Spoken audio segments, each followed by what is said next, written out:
Hi everybody. Today I'm taking another look at a largely forgotten old school economic game from Avalon Hill published in 1981 simply called Gold with an exclamation point.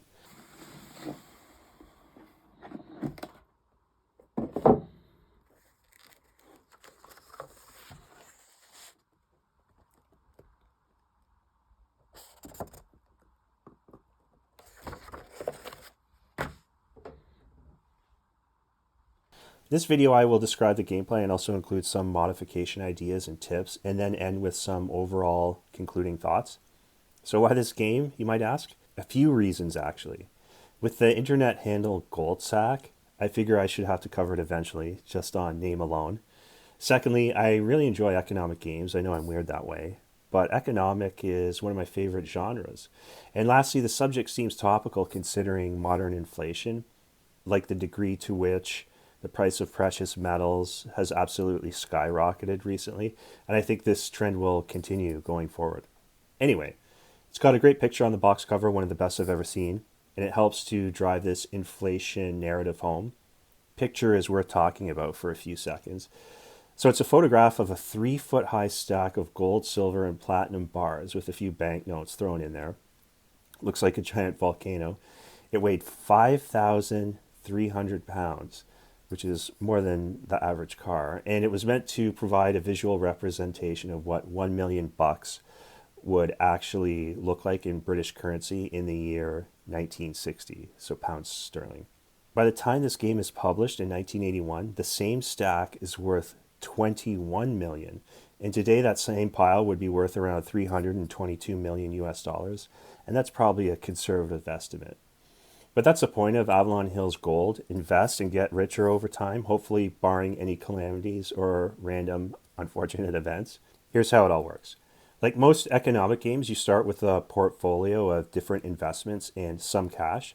In this case, everyone starts with $1 million USD, and then all the players take turns picking their investment instruments, and there are 7 choices. You can get physical gold, US equities, stocks, US bonds, German bonds, British bonds called gilts, Japanese yen, and Swiss francs. Each player will pick 12 certificates that represent $1 million in value, a piece of these investments. You can double up or load up on things heavily if you like, or be as diversified as possible. Diversification is probably the better option for reasons we'll see later. Next, players take a marker and prepare to make their way along the track on the board. The spaces describe different actions and events and activities that bash everyone's portfolio. So the roll and move aspect to the game actually drives the player's interactions with the global market. The person that reaches the end space first gets a $1 million cash reward, and at this point, the game will end immediately, and the person with the highest net worth wins. So now let's take a closer look at some of the spaces to get a better idea of what kinds of actions they trigger. Just be prepared to roll on many different tables. As an aside, I found it easier to make my own rules summary that lists what all the spaces do because there are a lot of different ones. It's all in the official rules too, which are absolutely no problem. They're well written, but my aids are just the bare bones, and I think easier to read because they are embedded in a 6-page booklet. Anyway, the spaces that tend to be the most pivotal are the yellows and greens. Yellows are known as price changes. I'm going to simplify the explanations of all these, by the way, to save time, but you'll still get the gist of what's going on here.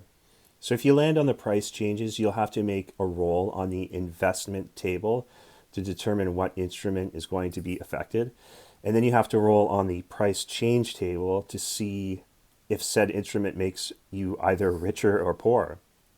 You find the plus or minus value listed in tens of thousands of dollars on the chart and then multiply that by the number of certificates you hold. The result is subtracted or added to your cash on hand. You notice oftentimes gold is separated from the list. There are a few spaces where gold is in play, but overall it's less common. The few times gold does change in value, the dips or payoffs tend to be quite large. The main takeaway here is that the players have no agency on the yellows. It's just random, period. This is not the case with the greens. When yields change on greens, players choose an investment to activate except gold and North American assets. You then roll on the currency values change table. Be prepared to either devalue, or increase an entire class of foreign holdings in your portfolio down or up by 10% against USD, which is your money. This occurs before you roll on either the yields rise or yields fall table, depending on what square you land on. Only then do you apply the effects in the same way you do with the yellows. On the yields rise square, the effects apply to the active player. On the yields fall square, the active player chooses an opponent to target. And the yields change square means you have a choice to do you or someone else. So there's player interaction here, and yet plans to sink an opponent may ultimately work well or maybe blow up in your face. Either way, it depends on a die roll. When dealing with inflated or deflated investment certificates, you can use specialized charts to make plus or minus dollar calculations. They handle all possibilities, so there is no complicated mental math required. The point here is that the green squares are the most fun because they are targeted plays. You choose both the investment and the affected player. Next come the browns. Here you can activate a fate table. You can roll on it. Anything can happen, good or bad, random events. One possible result probably makes it worth a roll since you could get a $1 million payout, but it's still just a 1 in 12 chance. You may also draw a risk card on the browns. Most of these are news flashes that upset your entire portfolio. They'll say something like inflation accelerates in the United States, and then you have to go through your entire portfolio and sequentially plus and minus your bankroll accordingly. These risk cards are a bit burdensome to resolve, and I would say they are generally bad if you have a diversified portfolio. If you're concentrated in fewer holdings, you can get lucky and dodge some of the deleterious effects of a global event. Browns come with do this or that choices. Some can facilitate extra movement for the active player on the board, or they may be used as screwage devices on opponents. So you can roll opponents backwards on the board, for example, with a die roll. In the advanced game, bank auctions may also be attached to these spaces as well. I usually don't play with auctions, but they are listed as an official feature in the advanced rules. The reds include options cards and swaps. Options are somewhat problematic in this game. What I mean is they seem very risky. So you can pay like $500,000 for an option on an investment, although prices may vary, and yet they still feel too expensive. Anyway, the way they work is the next time another player activates a particular investment during a price change action on a yellow square, you are automatically drawn into the result if you hold an option on that investment. If the price change is positive in any way, the option pays out a whole $1 million certificate in that investment. On the other hand, if the player triggers a negative result, the option card expires worthless. So you would lose the entire value of the option. So I just feel like if you play around with options in this game, it just means you have additional layers of risk exposure, and thus you need to get extra lucky during the course of play just to see any kind of payout. Then the other really odd feature, swaps, I will talk more about later. Anyway, there are blue squares also. So at first glance, they appear very straightforward, and for the most part, they are. Most of them remind me of spaces in the game, like from Masterpiece. Like you have for sell and buy actions between players. There's a buy and or a sell to the bank, stuff like that. Nothing too special. Lastly, there is a black world crisis space exactly halfway through the track. And if any player lands on it, everyone loses half of their cash on hand instantly unless they are already in debt. So just from a quick summary of these board spaces, you can see gold does a few different things that set it apart from most other games in this genre. And yes, some of these unique features work a lot better than others. Before we evaluate the various game mechanisms, it might be helpful to understand one detail about the general gameplay that I have noticed. Namely, the trajectory of most players' portfolios is going to be down. The charts might be statistically calibrated this way, though I can't really prove it. I'm just going by what I've seen. For example, in a 6-player game, it would be not surprising to see 4 people lose money from start to finish, while one person barely makes a profit in the end, while the eventual winner ends up ahead by $1 million or $2 million, if they are consistently lucky. What I'm trying to say is it's really hard to turn a profit in this game. So what about the game mechanisms themselves? So let's concentrate on the positives first. To begin with, the roll and move aspect to all of this works. I like it. It provides constant tension among the players, which is unexpected in a game of this kind. Once the players become familiar with what the different spaces could do, they constantly have to decide whether or not they actually want to slow down on purpose to have better odds at landing on a good space, or maybe to avoid a really, really bad space like the World Crisis. So, how is this possible? Well, the game comes with two different types of dice. You can roll either a 1d3 or a 1d6 to move. The 1d3 has two one sides, two sides, and two three sides. And believe it or not, there will be situations where the 1d3 die is going to be the better option if you want better odds at avoiding the black space, or who knows, maybe a 1 to 3 result will give you a better chance at blowing an opponent backwards down the track. So yeah, it's not always going to be an automatic 1d6 roll for movement for every player every turn. And that's weird, but I think that's the point too. Very interesting in that way. A quick caveat though, this happens every game. So you'll accidentally pick up and roll the 1d3 on a chart meant for a 1d6. After a couple turns, you're going to begin to wonder why you keep getting crappy rolls, and then you'll realize you've been using the wrong die. And it doesn't seem to matter that they're different sizes. So be careful not to do that. So the roll and move feature is good. The whole way the foreign holdings may melt down or appreciate against your other assets, which are pegged to USD, is really cool. And I haven't seen anything quite like this anywhere else. So gold's green squares are definitely fun to resolve. Furthermore, I would say the clarity of the charts and how the players interact with them throughout the game is a positive. There's nothing that's really difficult to grasp. It's all fast and straightforward once you get the hang of it. I also appreciate how the game comes with extra blank cards so you can more easily make your own world events, risk cards, and options. I did this. I'll show you what I came up with when we get to the part where I talk about potential mods and rules adjustments. But now let's move on to some things I don't believe work quite as well in this game. I've already mentioned options. They aren't good enough in my opinion. They are even worse in lower player counts when you see even less traffic on the yellow spaces. For each option, you have a 1 in 6 chance of activation if and when another player hits a yellow. And then after that, it's a coin flip whether or not you get a payout or lose your entire investment. So that's the first thing. Number two is the debt aspect to this game. You have really cool double-sided paper money to play with. The red side is debt or minus money that you can collect if you ever run your cash balance below zero. And you get 10% more of it every turn, negative interest, if you don't pay it off.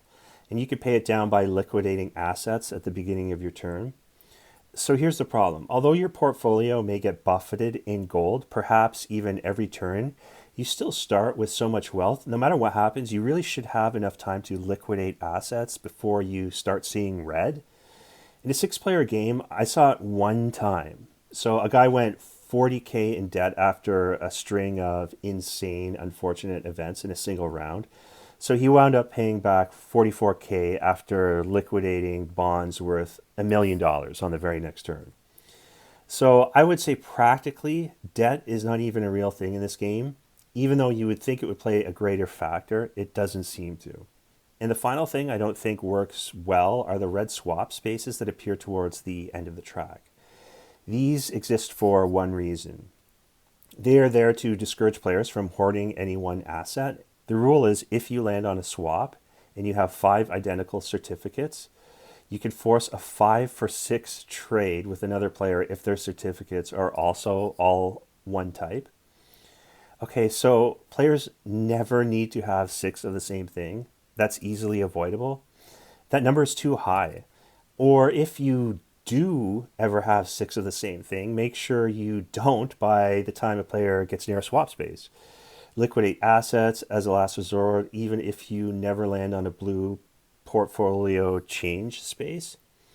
I've never seen anyone stung by a swap if you go by the official rules as written. Why not make it 3 for 4?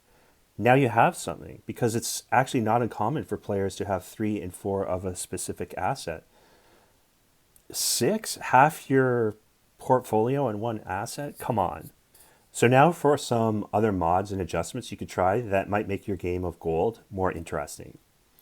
A lot of these suggestions are related to obvious issues regarding component quality. And these include everything from the lackluster graphic design, that's an understatement, and the junk construction paper cardstock. So yes, by today's standards, it looks cheap and ugly. The first thing I do is get rid of the colored number player tokens. Replace them with character minis if you can. Use pretty much anything other than what comes in the box. You'd be surprised how much it improves the live tabletop experience.